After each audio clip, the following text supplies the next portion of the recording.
All right. Thanks, Ali. Hi, everyone. So I will try to reshare my screen and hopefully it will not be like before that I understood you were kind of tilting in the view. Just to say a little bit. Okay, so. All right. Okay, welcome to the MMC session 4, Creating Innovative Immersive Experiences.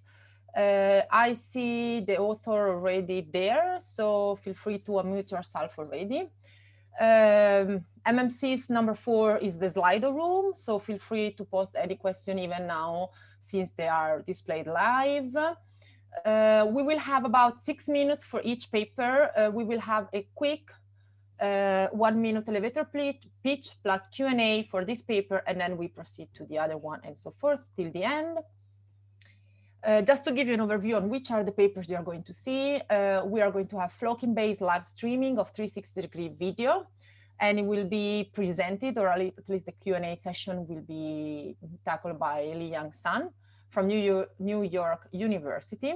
Then we will have 3CPS, a novel super compression for the delivery of 3D object texture, and Gwendal Simone, well, actually from EMT Atlantic now, Huawei will be presenting. Then slider point clouds from room scale scans from Karsten, will be presented by Karsten from University of Oslo. And last but not the least, Sally 360, design and implementation of saliency-based video compression for 360 video streaming. Q&A tackled by Ji-Hoon Rao from SUNY Korea. Okay, so let's start with the previous one. We had already an introduction of flocking-based live streaming in the keynote, but Li-Yang, please go ahead with a quick introduction of the paper. Hi, can you hear me? Yep. Yep, thanks for the introduction. I'm Li-Yang Sun. So in this work, we focus on the live streaming of 360-degree video. To deal with the high bandwidth requirement of 360-degree video streaming, viewport adaptive approach is widely adopted. So in which only portion of the entire 360-degree is delivered. So in this case, accurate viewport prediction is necessary. To achieve this, we propose a collaborative FOV prediction framework. So the key idea here is users watching the same live event may have different latencies. After the users with short latency have watched some video segments, they can share their FOV informations with the late users to help them make better FOV prediction. In addition, to further improve users' experience, like reducing video phase ratio, we assign users with different latencies based on their network capabilities. So for the users with high and stable throughput, we assign them with short playback latency. And on the contrary, the long latency is assigned to the users with poor network. We also evaluated the potential benefit of the edge caching for live 360-degree video. We found transcoding at the edge server is an efficient way to reduce the traffic in the core network. Yeah, thank you. Okay. Can you see the Slido window? Yeah, I can see it. Okay, so now we go over the question. So the first one is, let me just reduce it. Okay, if you use the field of view information of other users, how do you want to solve imposed latency? If you want to use something of other users, how you want to solve imposed. Actually, in the collaborative FOV prediction system, the user's FOV information is delivered in a piggybacked fashion. So it means users can upload his or her own FOV informations with the request package and download others' FOV informations along with video data from the server. So I think for the FOV prediction part, there's no additional latency introduced. Okay, but I guess just a related question to this is, so the single prediction only depends on the current user behavior or trajectory. You don't use collaborative prediction, or you don't use information from other users for improving the prediction. Right. Actually, in terms of the FOV prediction, we did take benefit from the latency, means the latency gap between the early users and the late users. So, which means the ground truth of the early users can be the future of late users. So, for the early users, they share their ground truth to the server and then deliver to the late users. So, for the late users, they can predict their future information with the benefit of other users, means the early users ground truth, not only their own FOV trajectory. Okay, thank you. So I have some questions, but let's go first to the attendees' questions. So Sylvia is asking, in the collaborative field of view prediction, all users have the same weight in the prediction, or do some users have relevance based on their similarity within users? So it's still, again, a question related to your prediction and how much. Right. Actually, the collaborative FOV prediction mainly includes two parts. The first part is the target user. The target user will predict future based on his or her own past trajectory, and then with the other users' information available, the target user will decide how to use them. Different users have different watching behavior and preference. So specifically in this paper, we calculated the distance of the past FOV trajectory between the target user with each of other users. And then we assign different weight to other users. And the weight is inversely proportional to the distance. Okay. And then, yeah. Okay, that's great. Thank you so much. And maybe another question. So this one from Yao. Interesting work, so good. How can the flocking-based scheme be adapted to future interactive 360-degree applications, especially when users tend to have a fair opportunities for interaction, meaning receiving information at the same time? Right, yeah. In this live work, we take the benefit of the latency gap between the early users and the late users. But in the case of interaction, so which means all the users have roughly the same latencies.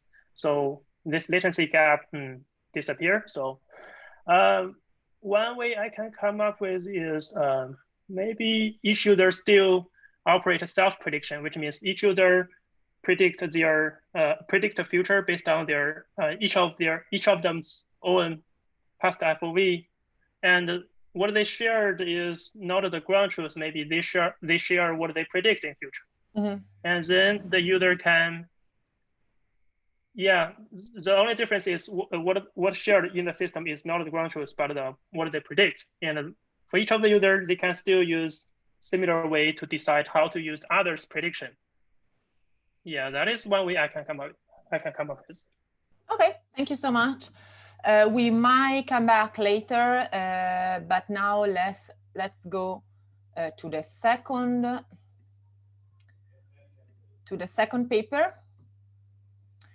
So Gwendal, I think you are with us, right? Yeah. Hey. Okay. So Gwendal, he was in IMT Atlantic and actually in sabbatical at Adobe when you work on this work, and currently you are at Huawei Paris, correct? Yeah. Okay, so go ahead. Okay, so yeah, I'm happy to be here. Thank you. So our paper is about the delivery of texture image. So texture images, these are they encode the characteristics of the materials that apply to the surface of 3D objects. So textures are fundamental for the quality of 3D scenes, which we expect to be photorealistic in VR and AR.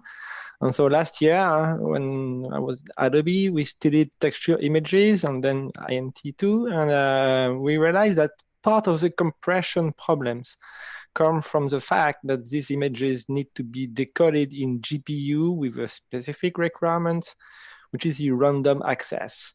So it requires the images to be encoded in a specific format, which is not efficient for the network delivery. So some super compression techniques have been proposed in the past, but they are complex to implement in practice. So we have developed a solution, 3CPS, which is a super compression, which is based on well-known image compression techniques. And the main novelty comes from the fact that we apply multiple compression passes on the images only with a well-known library. And so in the paper, we provide details on the process, on the performance, on how to use it in practice. Okay, thank you so much. Very efficient. 1 minute, right? Exactly, you were perfect. Okay, I had a lot of questions. So I will start with the first one on the paper, that is, if I understand correctly, the low complexity aspect of your client-side compression is because of your clustering algorithm. Is that the case? No. Yeah, it is. So yeah, it's a very precise question. Or also just to articulate a little bit, because I got that the novelty of the algorithm is that you have a quite simplified procedure at the client side. Is that correct? And yeah, yes, exactly. Yes, this is correct. The texture compression is requires some clustering algorithms to be implemented, and it's not possible to have it in the client side because it's too heavy in computation. It requires too much processing. And so what we do is that we do some image compression at the server side, which make the image much easier to recompress at the client side. And so we needed to know what pre-processing to do at the server side to make it easier at the client side. And then we needed to have a clustering algorithm at the client side indeed. And so this is the main novelty of it. So we have something at the client side, which is faster, and so much faster than it can be implemented in practice, actually. Okay, but the key part is that it's possible because you do have the pre-processing and chain of compression at the server side. Yeah, we kind of pre-cluster the texel, which are the blocks of images. And so there is indeed a threshold. Yeah, it is. Yeah, this is there is a. But technical details is also, you can go a slide. It was more in general to understand if it's only that you simplify the clustering, or also the fact that you have the chain at the server side. Yeah, but indeed, this clustering algorithms has some parameters, but they are not very. I mean, the performance of the overall chain is not really impacted by the value of this threshold. We tried several ones. Okay. It has a bit of changes sometimes, but it's not a so big deal.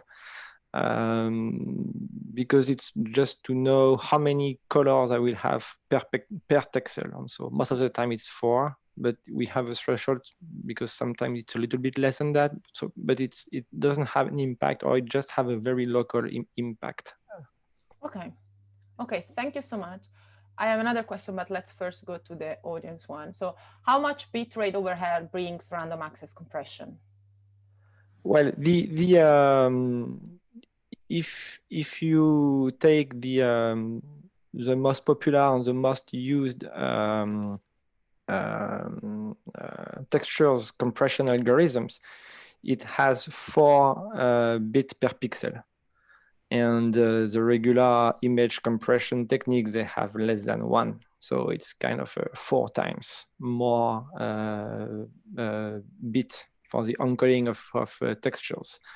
With the super compression techniques, that are in the literature, we can reach something about 1.5. And with what we propose, we can have something about 1. So 4 times less. But indeed, the random access compression is something that is not good for the network delivery, but it's absolutely necessary for the GPU computation of the scene. And this is a requirement which is strong and from the 3D game engine companies. Yeah. That's indeed a big requirement. Okay, there might be other questions, but let's first finish a round of all papers. Thank you. And in case I will be back, thanks so much. So we go back to our slides. So Karsten, yes, I can see you. So then slider point clouds from room scales scans. The floor is yours. All right, thank you. Yes, Henry Hoxton Hansen, who was doing most of the work here, he's also in the room, but he's finishing his master thesis right at this time, so I didn't want him to use time on doing this. But the thing is, we wanted to do some image-based reconstruction. And we figured out that that is actually rather challenging, especially also getting funding for that, because they said, if you don't have a ground truth, we don't believe you. So that's when we said, okay, let's try to use LiDARs, which promise a really good quality in reconstruction. With ourselves, that does not involve any image-based reconstruction. And we acquired this VLP16, which is really good in a horizontal resolution, but it has only 16 vertical angles. So you can't get a sufficiently good reconstruction of the room without moving. And in trying out how we can fix it, we figured out that we should first do local sweeps around the single axis, then move this LiDAR in the room and figure out where it has been moved after the movement, and then use ICP to integrate these point clouds. And in doing that, we can get really, really nice dense point clouds that have the same kind of error, the same error per pixel error in the depth measurements as a completely stable LiDAR according to its specification and according to our tests. And that's where we are. I wanted to share it. Thank you so much. We have many questions, so we start from the most popular. Let's see how fast you are in answering them. The first one is, I imagine LiDAR may not work well on certain materials like glass and mirror. Do you mind sharing your experience with such an issue? This particular LiDAR gives us the first and the second return. That means as long as your glass is at least a little bit dirty, you are going to get a signal back if you choose the first return. But usually you get the stronger signal from something you see outside. But it's actually, for this one, you can get a clear indication in the packet which one it is. You can get both. Okay. Mirrors are a problem, of course. Yeah. Okay, thank you so much. Let's go to the second one. It is actually related to a question that I also have. That is, let's say we want to mount your LiDAR plus IMU on a drone instead of a tripod to create a scene point clouds, indoor or outdoor. Do you think the same algorithm would work? If not, what challenges you foresee? And it's also related to a question that I had in terms of how much you can have dynamic sensors and scenes. So something that Henry came up with was that while we move, you can take very short cuts in time and consider those point clouds fragments of a point cloud. You compensate for the motion, for the translation and the rotation using the IMU, and look at these compensated motions as one single point cloud. And then you use ICP with relation to the starting point. If you would do that if you would just do this continuously between the fragments, you would get a decent dense resolution, but it would of course be weaker because you do have drift. The IMU's translation information is not so good that you can truly trust it. And since it's based on the magnetic field to some extent, I wonder if the drone's motors itself would confuse it as well. That may be annoying. Yeah, that's actually a point. And if you have any dynamic element in the scene? If you want to take it out, that's probably fine because you can use, we haven't done it, right? But right now, if anybody moves through the scene, those points that we measure will end up in the point cloud. but you could use a density check in regions. So you could use a grid, a 3D grid, put it over the resulting point cloud, and there are areas that are not dense enough, can be filtered out. You can consider that outliers. We haven't done it, but it's reasonable to try. Feasible. Okay, so thanks again. Let's have another question that is, are you able to handle the variation of the height of LiDAR with the gravity vector you mentioned in IMU? In the final reconstructed point clouds, that's all the local point clouds collected with LiDAR at the same time. Yeah, so they are. It's not because of the gravity vector. The gravity vector is just telling us about our tilt and roll information. It just tells us where down is. That's the only thing that it gives us reliably, right? All the rest comes out of the ICP. So we just tell it the rough orientation in space, well, actually a pretty good orientation in space, and then allow ICP to do the formal merging of the point clouds in the end.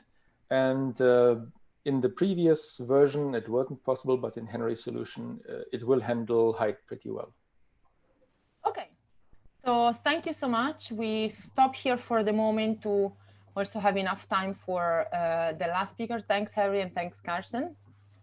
So Sally 360, that, okay, I didn't underline, but is presented by Ji-Hoon from SUNY. That, yes, I can see you.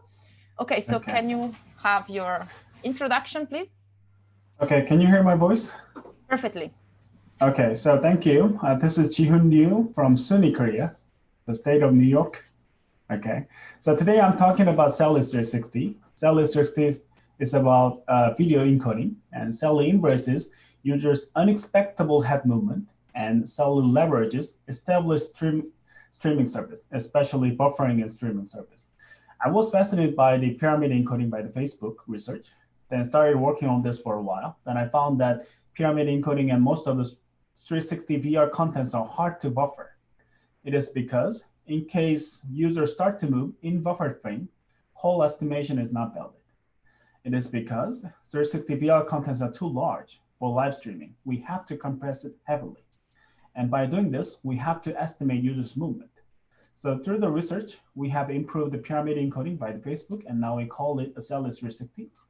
And so far, Facebook pyramid encoding is not on service, but I want to show my result to the Facebook, and maybe they can reconsider the 360 video streaming. Okay, that's it. Let me take the Q&A. Perfect, thank you so much.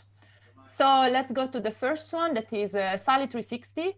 Are your subjective test results available? So yes, we opened all the open sources to the community, and I opened all the link for the link of GitHub in the paper. So we opened all the available data. Okay, that's the answer we were hoping to have. So next question is, have you considered traditional PSNR or more specific metrics for spherical content like sphere S PSNR? So we use the PSNR and BMAF as a metric. So we mostly use the PSNR, and we didn't use SPSNR because we thought what we are looking at is more important than a spherical PSNR. So most of the evaluation is done on the PSNR, and we also did the BMAF. BMAF is done by the well-established QoE mechanism by the Netflix. So we use that BMAF as well. So we use the PSNR. Okay, so you consider mainly the PSNR for your rendered viewport, right? Yes. Okay, okay, thank you. And another question, that is slide 18 of your presentation. What's the difference in terms of cost performance between Sally 362 and 14? So it's quite specific. So if I'm sharing the page 18, that is the embrace the head movement data. So x-axis says deviation. Deviation 0 means what you are looking at the site, FOB at the center. While you're moving to the slide, until the 30 degree is fine because you are looking at the face. Then the pyramid is heavily compressed as you go to the further. Yeah. So high quality go to lower, lower, lower, and lowest at the back. So your quality is degrade in the side compressions. So 2 and 14 make differences because I have patches Sally patches in the middle while we are looking at it. So if I'm saying that 2 and 14, what is the difference? There is the Sally patches differences. 14 means I have more patches. By doing this, I have to use more bandwidth. Sally 2 means I'm only patching 2 salient points, but I'm using only 2 patches of it. So if you look at the overview picture of it, so I can detach, I can concatenate to the Sally patches to the streaming packet. Mm-hmm. So one a size of the patch is a 16th of the one facet. So it's a very small. So even I include the 16 patches, it only proportion to the one face of it. So Okay. I wrote all the details in the section evaluation. May I just ask it quickly, because then I think we will finish, but a follow-up question is like, is it only a matter of number of patches, Sally patches you have, or also how overlapping they are? Because you mentioned 2 or 14, for example, Sally patches, right? Yeah, so I can add more patches based on if the network allows me, network status, right? Then if it is streaming, if the network is not good, I can only patches a small number of patches. If the network is okay, I can patches more patches. Okay, and then you increase your quality also, your solution kind of. Okay, thank you so much. I guess with this is over, we can, yes, it's already 32. So I think we can pass the ball to Mia for the next MMSys session. Let me thanks everybody for this very efficient pitch, short pitch, but very clear, and Q&A. I will de-archive all the questions, so feel free to add more details on Slido. Thank you. Bye. A big applause to all our authors.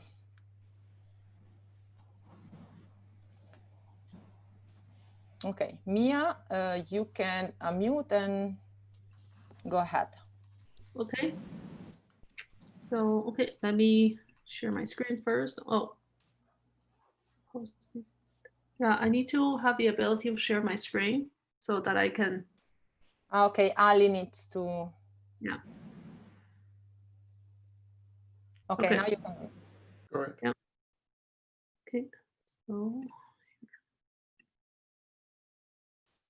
Did everybody see the screen I have? Yes. Yes. Okay. Yeah. Yeah. So, let's try to do the full screen. So welcome to session 5 of MMSys. So in this session, we will have 4 papers. So just a quick orientation for everyone, just in case that there's some later, some people join us later. So this session, the theme is next generation media processing. And we will host all the questions on Slido. And then the Zoom sessions will have attendee by default, they'll all be muted. And if you raise your hand, if you need to ask questions live here, the session chair will ask you to unmute and so that you can please pay attention to the screen. We have 4 papers in this sessions and we total have 30 minutes. Each paper will have about 6 minutes. Each presenter, for the presenters, you will give an elevator pitch followed by Q&A. Please keep your questions, keep your answers brief, and then leave the details to Slido and the Slack. And I will bring in the question from Slido for the presenters. For the audience, please post your questions for specific paper by selecting the label in Slido so that I can find your questions for each one of the specific paper. And raise your hands if you need to ask live questions. Okay, so next slide, I have the 4 papers. So these are the 4 papers. They will be presented in this order, so please note the order. So this is the paper number 1, hyperspatial reconstruction from RGB image for vein visualization. The presenter will be Neha Sharma. Second paper, application of a machine learning technique for real-time sign language detection using wearable sensor. presenter will be Nazam Saqib. Third paper will be UB point towards non-intrusive mid-ear interaction for hardware-constrained smart glasses. Presenter will be Li Kang Li. The fourth paper will be software-based versatile video coding decoder parallelization. Presenter will be Srinivas.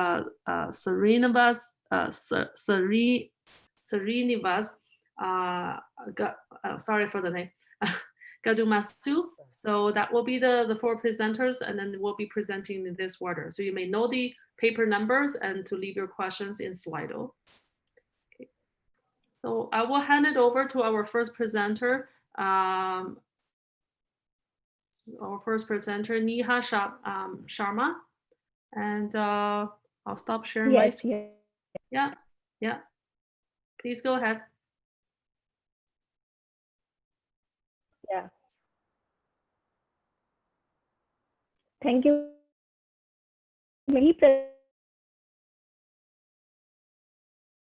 present a method RGB images captures a scene in MMSys bands across the L, providing rich information and facilitating numerous, but it has been specialized and military applications mainly due to the high cost of spectral cam of the image acquisition, which makes the technology out of reach for missions. So in this paper, we propose an image from regular RGB images.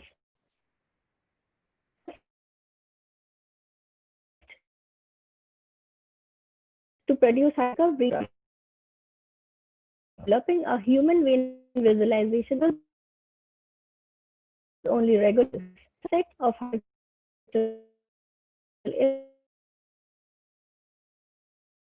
images to evolve. It conduct experiments to show the accuracy of RGB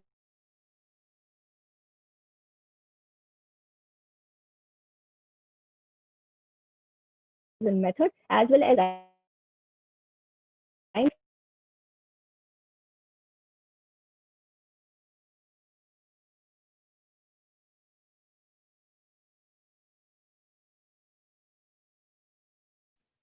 Neha, I need to interrupt here. There might be some connection problem on your side because everybody cannot hear you talking, and we only hear like maybe 1 out of every 10 words that you're saying. So maybe we need to move on to the next speaker, and then maybe you can see whether you can fix your internet connection.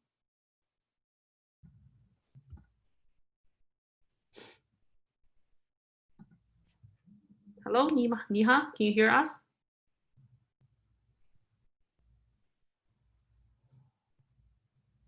Okay. Okay, so yeah, let's move on to our next presenter first for the time being. Nazam, are you ready? Yeah, I'm here. Yeah, please go ahead. Yeah. Okay. So what we did is we developed a system to detect sign language. So our primary motivation was that if we have a scenario where a person who knows sign language is trying to convey messages to a bunch of people who don't really know sign language, how can we bridge that communication gap?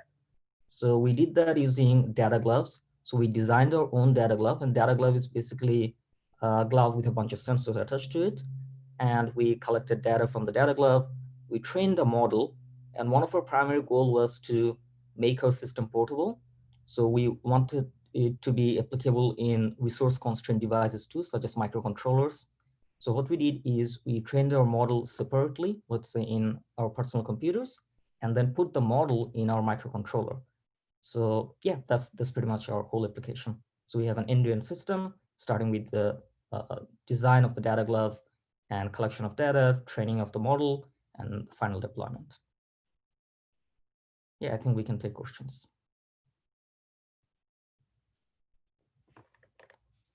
I'm just getting ready my screen for the Slido questions. I'll bring it over. Mm-hmm. Yeah, so I will share my screen to show the questions.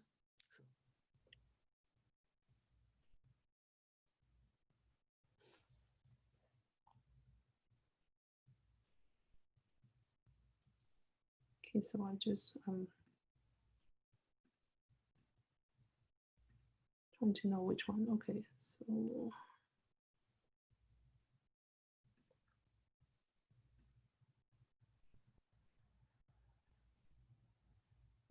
okay, so everybody see the screen? Yes. Yes. Yeah, I think I filtered by question already, but yeah. Okay, so so the first question is your software available? So we have not really made our software available. However, we've made the dataset that we trained on available. And also the design is pretty well formulated in our paper. Okay. Next one is which challenge are you facing compared to? These are not filtered per question. So This is not? I thought it is. Not. Okay. This is not filtered by. I've actually filtered it. Is this actually there's I put paper 2. I think you filter on your main screen, and then you have to push the button that is really on the right, like update presenter view. Presenter view. So. And the previous okay, question was for the paper 4. Okay, now I think I got it. This is paper 2, right? Yep. Yeah, I got it. I think I got it.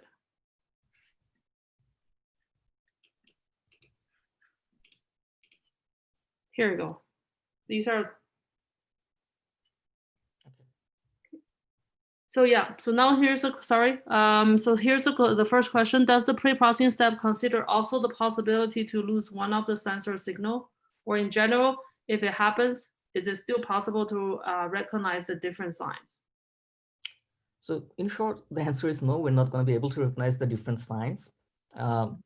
So we did not really consider the case of what happens if we sort of lose a signal from a sensor or things like that. Mm-hmm. In general, we would not be able to identify the exact letter or the exact symbol, but we would at least in some cases be able to say that, okay, it might be from a set of specific symbols. So yeah, but we can't really recognize all of the signals. I see.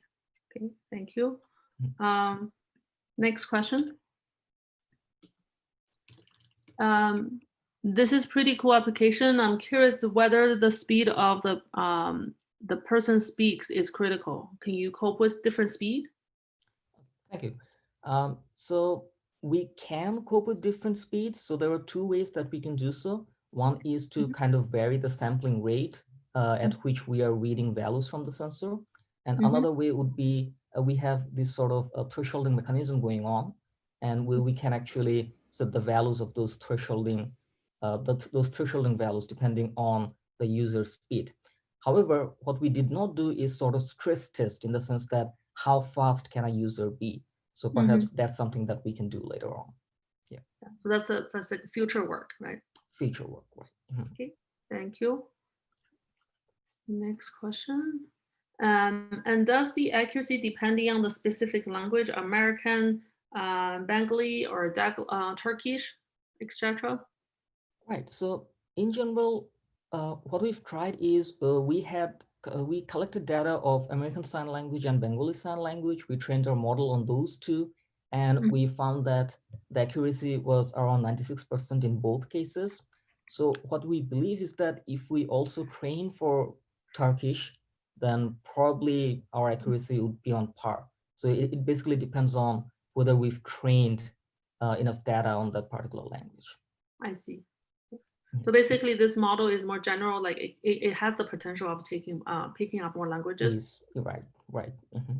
Thank you. Next question. Which MCU are you using in your work? What libraries are you using for the NN interference? Okay, so we are using in this work Arduino Mega board, but I believe we could use any AVR microcontroller with similar specifications. And in regards to using libraries, so to train our model, we used the Python library scikit-learn. And to put it in the microcontroller, we just dumped the matrix values and then did the multiplications in the microcontroller. So no specific libraries were used for that. Okay. Yeah. Thank you. And I add one point that yeah. The model we are using is really simple. It's not too complex. It's just at one single hidden layer. So it wasn't too hard to implement in a microcontroller. Okay. Yeah, great. Thank you. Just stop sharing the screen to see if there's anybody raising their hand in here. Okay, no, we're good. Let me see. Niha, are you back? Are you okay with the audio? Yes. Hello. Can you hear me? Okay, now we can hear you well. Yeah. Okay. Can I start now? Yeah. The paper, Mia. So sorry, which one is? Yeah, because I'm seeing is I'm looking for Niha, the first paper, the author of the first paper. Are you back? Yeah. Hear me?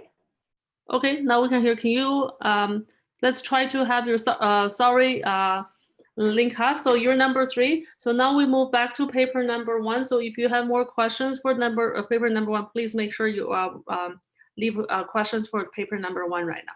So Niha, can you try to let's try for your pitch right now. Okay, go ahead.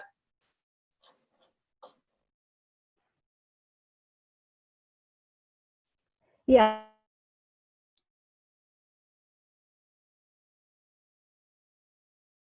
We still cannot hear you.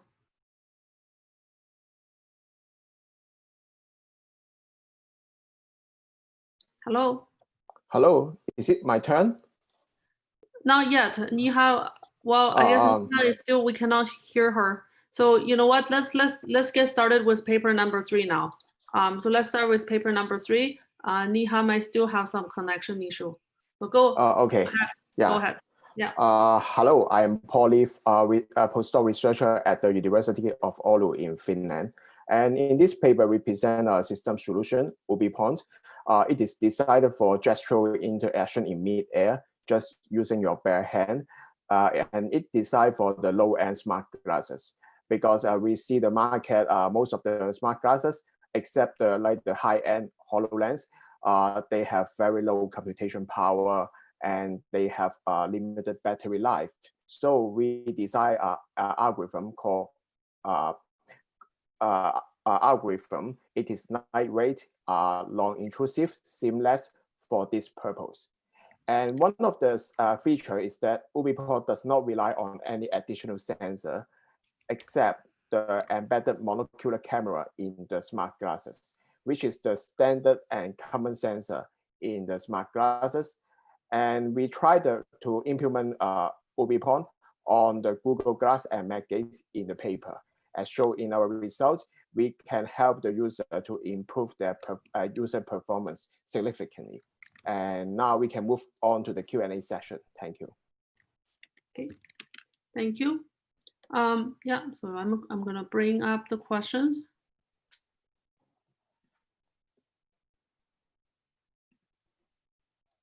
Okay. So the first question, let me highlight it. The first question is, IS, not voice simpler. I don't know. This is not a. I think he means, is voice not simpler to use? Okay. Yeah. I think I understand the question. If I understand correctly, it's not voice simpler to use. That means he preferred to use the voice commands to do some input. But we have some issues in the 3D environments for augmented reality. Like if you want to rotate 3D objects from the front end to the back end, if you just use voice commands, maybe you need to speak multiple times, like rotate again. And also we have some special works in our test entry scenario, like our lab called SimLab, SYMLAB. If you just use voice agent, actually the Google Glass cannot recognize such special words. So we need a way to do the inputting such a special scenario. So that's why we need a pointing device, UbiPont, to do it efficiently. Okay, thank you. Next question. Next question. Estimating the depth of a free floating virtual object for a user is not trivial for a user of AR glasses. How did you choose the depth? And did user have trouble? Sorry, for this question, we actually our monocular camera on the low end smart glasses, because they are relatively cheap, like only $400 per pieces of smart glasses, and usually most of them or all of them do not equip with such expensive components like the depth camera. So we just make the 3D environments into a 2D plane, and we do the mid-air click on this flattened plane to do the mapping. So we didn't consider the 3D scenario for the free floating virtual objects. Okay, great, thank you. And then the second part of this question is, did user have trouble interacting in the beginning? We introduced because there is a problem called meters problem. Meters is a very old story. Someone his hand can turn turn everything into gold, but he has a problem when his hand touch the food and the food become gold, and so this man cannot have food, and eventually he died. So for the mid-air gesture, we need to set up a hovering time. That means that means a waiting time as a pre-order for such gesture. So the user may have initially need to learn the time for waiting in mid-air. Once they know the timing, like 500 milliseconds, then they do the mid-air click by just tapping their fingertip. Okay, thank you. Next question. Okay, do users have a mid-air haptic feedback in their hand? For example, ultrasound? No, because this project, the key goal is to design a low-cost solution, and we just rely on the visual feedback, like color change in the pointer. Go back to the second question. When the user do the pointing and the pointer is not ready for a click, it is in red color. When the fingertip stop and somewhere, maybe the target, the user can do click, and the the color will change. So we do all the feedback visually. I see. Okay, thank you. Checking. Next question. Could you articulate more on how you plan to free UbiPoint from the hardware interface as your future work? Free the UbiPoint from the hardware interface. You mean free the license or something? So Laura, do you want to clarify on this? You asked the question. Yeah, because I was looking at your future works in which you say that you are planning to free from user interface, from the hardware interface, but I was not sure what you meant and how you were considering. So my question is exactly a little bit.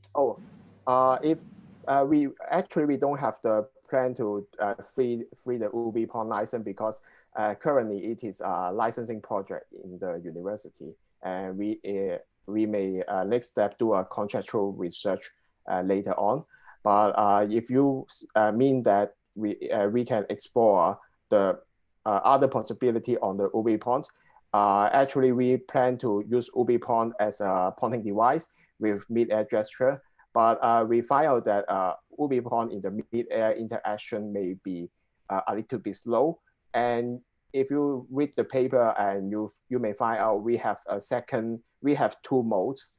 And one mode is called freehand interaction, and another mode is a fast repetitive mode. it relies on the touch sensor on the head position, on the frame of the smart glasses. But we found that if we ask the user keep their lifting up their hand, it may not be a convenient way to do the user interaction. So we may design a ring interface for touch, so all the things can be done in one hand. If the interaction can be done in one hand, the user mobility will increase because another hand will be free up instead of occupying two hands for the fast repetitive interactions. Okay, thank you. Thank you. Next question is, how long is the battery life?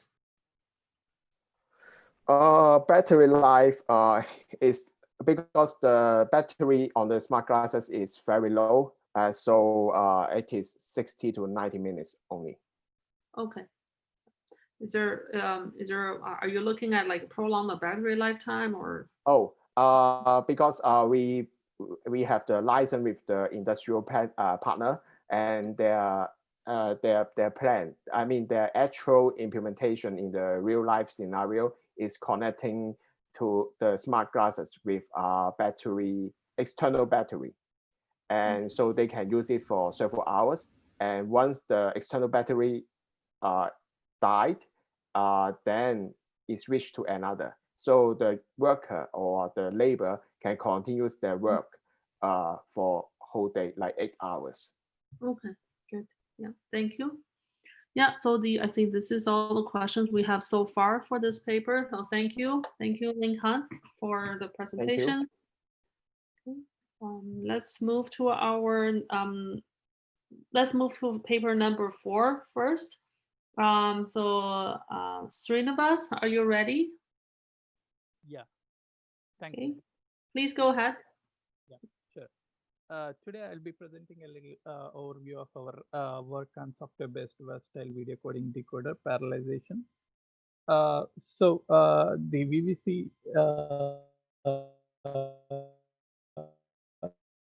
is the latest video coding.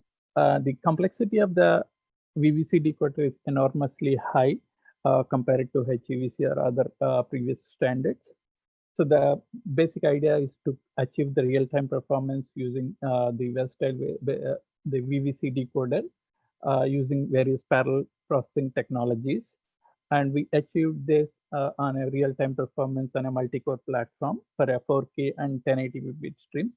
So 4K bit streams, we achieved around 30 plus FPS, and 1080p bit streams, we achieved up to 120 FPS. So the basic, the parallel processing technologies that we generally use are like slice levels or tile levels parallelization, and the normal video coding technologies, which divide the picture into slices and tiles, and then you apply because those can be decoded independently. So you use multiple threads to decode them, and then you achieve this parallelism. This is one of the basic features, but this actually affects the coding performance because you lose the coding efficiency when you started doing stylings and slices. And there are other technologies like kind of wavefront parallel processing technologies where you divide the picture into CPU rows, and each CPU row will be processed by one thread similar ways. But these are all having like their own drawbacks because the WPP suffers from the dependencies from the left CTU or the top and top right CTU that related to the motion vectors and the spatial neighbors. So all these things like kind of we in our proposed approach, we avoid these kind of parallel processing problems.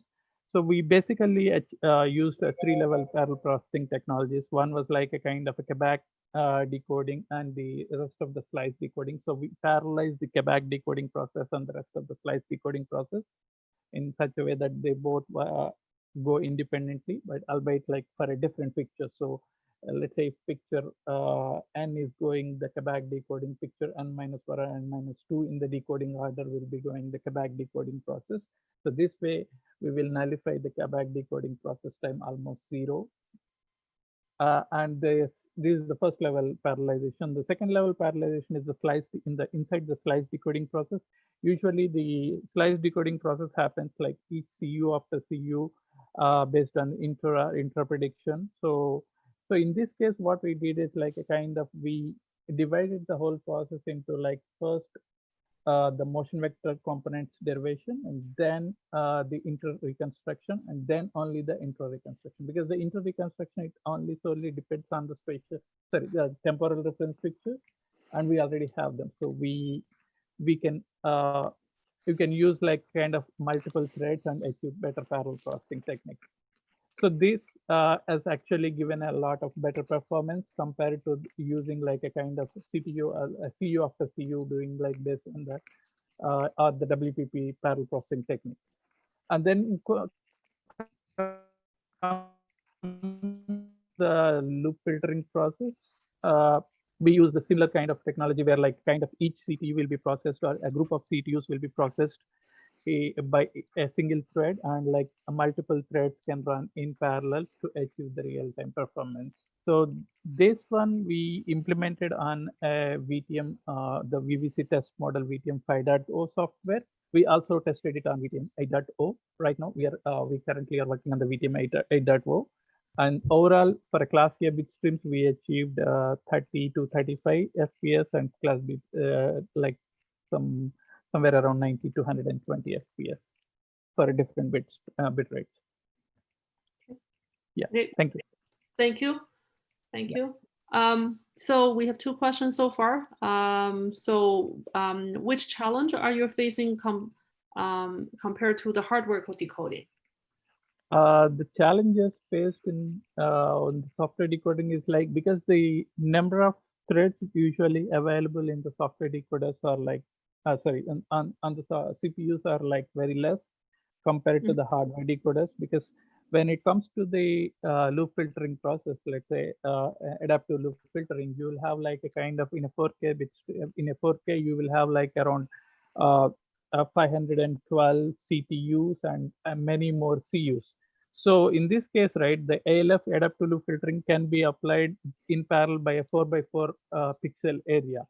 So in this case, actually, we choose, because we only have like 10 to 20 threads. So we could able to do it CTU by CTU, and like 10 threads at any point of time can run only 10 CPUs, and this actually delays the process. Whereas the hardware capabilities are like much more, because it gives you like hundreds and thousands of threads, and you can do a multi-threaded processing over there. And even you can also do the overlapped wavefront parallel processing, where in case like kind of you don't need to wait for a single stage to be completed. If a certain dependency is cleared out, you can start the later stages, like kind of when you are doing the inter-reconstruction, you can also go to the inter-reconstruction, or while you are doing the deblocking process, you can also start working on the SAO or ALF for the like the top level, top CPU rows. Yeah, so definitely hardware decoding provides much more parallel processing capabilities compared to the software decoding. Yeah. Thank you. Quick question: is the software available? Right now, not yet to the public, but yeah, we are actually planning to provide our software for the, as a patch to the VTM 8. So you can find it in the VTM 8, but we will be doing it shortly. Okay, thank you. I'm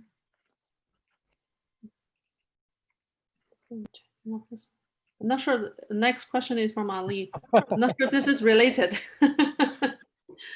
Is the Golden page ready? Yeah. You missed the trivia last night, so yeah. there was a trivia question, and many people thought the Golden Bridge was actually red, but our trivia admin said it was international orange. So we were just. Yeah, then probably I need to contact the Zoom guys. Yeah. Yeah. Hi, Ali. I will consider. Yeah. Okay, we'll consider this one is address. I'll check it off. Yeah. So, okay, so this is all the questions we have for this paper. And I guess for the time being, and also I think Neha still have a problem with her connections. Somehow she has a bad connections this morning from her place. So I guess we will skip her. Please leave your questions for paper number 1 in Slido, and then she will try to address those in there. I guess that's conclude the session, and I'll pass it back to our chairs, Laura and Ali, for the next session.